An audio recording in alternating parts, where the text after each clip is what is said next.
Olá, amigos do canal Sun, nós estamos começando o nosso primeiro Saúde em Foco.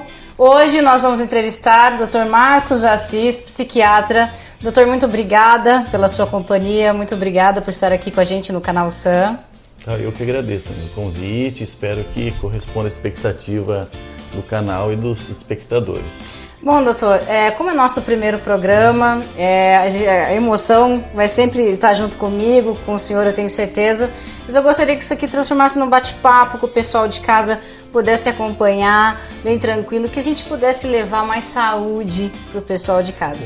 Bom, o que a gente traz aqui no nosso primeiro programa é as 5 saúdes, né? A saúde emocional, saúde física, a saúde social, espiritual e mental. Vamos utilizar todas essas saúdes se num contexto, se essas saúdes se desequilibrassem, né? Se eu deixasse de fazer exercício físico ou deixasse de ir ao meu culto, à minha igreja, se esse desequilíbrio acontecesse, o que poderia acontecer com a gente, ou o que vem acontecendo com o ser humano hoje em dia? Sim, a Organização Mundial de Saúde, né, ela põe como definição de saúde o bem-estar físico, psicológico, psíquico e social, né? E até poderia entrar aí o espiritual também. E não só a ausência de doença. Então não basta você não ter doenças, né? É necessário o bem-estar em todas essas esferas. Nós precisamos ver o ser humano de uma forma completa, né? É muito usado o termo holístico, então é ver todas essas dimensões do ser humano, mental, físico, social, espiritual, que estão todas interligadas. A gente algumas vezes separa só por uma questão didática, só por uma questão de fazer uma abordagem um pouco mais simplista. Então, por exemplo, o psiquiatra vê um pouco mais a medicação, a psicóloga vê um pouco mais a psicoterapia, aí o líder espiritual que a pessoa segue, ela faz uma outra abordagem, né? A vida social, ela que vai lidar e ter bons relacionamentos sociais e por isso buscar a saúde através disso também, né? Mas é uma forma completa de ver o ser humano. Se um desses aspectos não estiver bem, vai desequilibrar todo o resto. Se acontecer esse desequilíbrio, o que pode vir a acarretar no organismo, na saúde, na vida da gente, doutor? Sim, existe uma linha da medicina que chama psicossomática, né? É um termo, já tem aproximadamente um século, né, que é usado esse termo, que qualquer problema emocional vai afetar a parte física e a parte física vai afetar a parte emocional. Isso é bastante simples de definir e de entender porque é algo científico, né? Então, se eu tenho uma emoção negativa, né, a emoção está mais situada no cérebro. Então, o cérebro vai estar interligado com a hipófise. A hipófise ela vai secretar vários tipos de hormônio, né? O hormônio tiroidiano, o hormônio cortisol. Esses hormônios eles vão regular todo o corpo, vão regular inclusive o sistema imunológico. Então, a partir de emoções, a gente pode causar danos físicos, doenças físicas a partir do emocional e vice-versa, né? E é muito comum pessoas terem um transtorno mental, seja de qual for, e ter várias queixas físicas junto, né? E qualquer pessoa que tem uma doença física, obviamente ela não vai estar com um bom humor. Vamos supor um simples resfriado, a pessoa fica abatida, ela se sente, como se vê, entre aspas, deprimida, né? A causa é uma infecção viral, mas como que está a psique dessa pessoa? Está bastante afetada também. Então, como a gente vê o ser humano, a gente sempre tem que ver de uma forma completa, né? O senhor tem visto aqui no seu consultório muitas pessoas assim com esse transtorno? E quais são os transtornos que vêm acarretando hoje em dia? Quais são os transtornos que o senhor tem visto aqui no consultório sempre? O consultório a gente atende principalmente os casos de transtornos ansiosos, de ansiedade, né? Tem uma ansiedade crônica, prolongada, que a gente chama de generalizada. Os ataques de pânico são muito comuns, inclusive estão se tornando cada vez mais comuns, né? E os quadros depressivos. Então, tanto os quadros depressivos e os transtornos ansiosos, eles se tornam cada vez mais comuns, tá?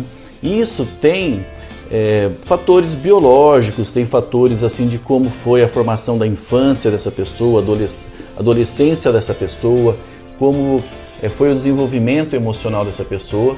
mas também tem muito da situação social que ela vive, né? A nossa sociedade, hoje, ela passa por muitas transformações. Questões de valores, a questão da própria internet, né? Então a internet torna tudo ao mesmo tempo longe e próximo, né? Então são paradigmas, valores que mudam de geração para geração, gerando conflitos. Então há uma grande cobrança das pessoas hoje. A gente nota, por exemplo, que nossos filhos eles estudam muito mais do que a gente estudava. A cobrança é muito maior, a competitividade é muito maior. Isso gera muita ansiedade, né? Gera muita cobrança. Se a pessoa não tem um determinado sucesso na vida, né, ela vai se sentir infeliz. Ela se sente infeliz porque ela não alcançou aquilo que a sociedade cobraria dela, o que ela se cobra dentro dessa sociedade.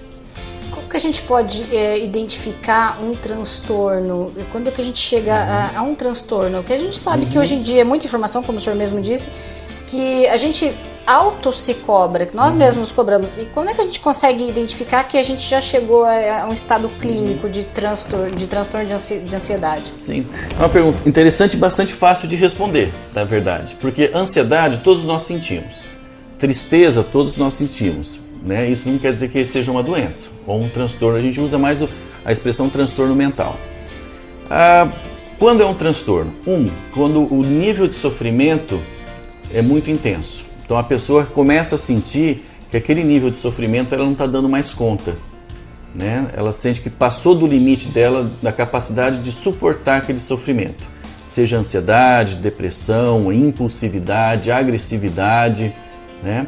Isso pode ser também a nível de funcionamento que a gente chama. Então seria o nível de sofrimento e o nível de funcionamento. O que é funcionamento? Essa pessoa está conseguindo trabalhar, essa pessoa está conseguindo estudar, ela produz, como que ela está na sociedade, né? Como ela está dentro de casa. Então, às vezes, a pessoa ela não sofre tanto, mas ela é disfuncional. Vamos dar um exemplo. A pessoa ela usa uma determinada droga ilícita, né? Ela até se sente bem, mas ela é disfuncional. Ela não está mais estudando, ela não está mais trabalhando, ela está causando problemas na família, né? Então é disfuncional. E tem aquelas que a pessoa sofre muito, mas continua trabalhando, continua produzindo, né? Mas tem muito sofrimento para ela. E pode ser as duas coisas. A pessoa tem o sofrimento e está disfuncional. Então a gente usa esses dois parâmetros. A gente quer que a pessoa sofra o que é normal sofrer na vida, né? Porque o sofrimento é inerente à vida. Não existe vida sem sofrimento. É isso que muitas vezes a pessoa busca uma vida feliz, constantemente feliz, sem sofrimento. Isso simplesmente não existe. Tá vivo, vai sofrer, né? Nunca ficar em busca da perfeição. Da perfeição. Estar funcionando na sociedade, estar produzindo, também não significa estar adorando o trabalho, vibrando com o trabalho, né? O trabalho ele também implica um certo grau de sofrimento, de esforço.